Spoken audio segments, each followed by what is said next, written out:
You ask Tiger to calculate. This deals with finding the midpoint between 2 points. The midpoint between the 2 points is -4, -5. Let's solve it step by step. Plot the 2 points and calculate the midpoint using the formula. The coordinates of point 1 are x1 equals -30, y1 equals 24. The coordinates of point 2 are x2 equals 22, y2 equals -34. PM represents the midpoint of the 2 points.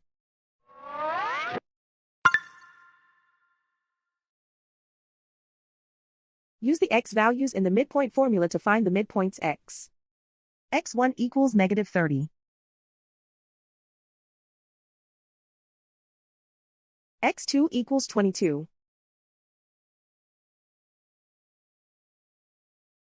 Simplify the arithmetic.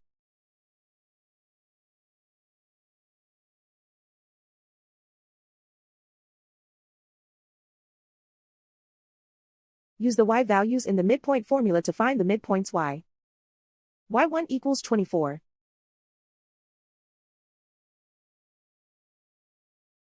y2 equals -34.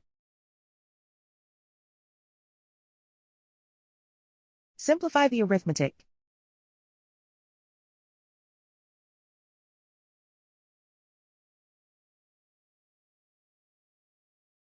And so, the midpoint is -4, -5.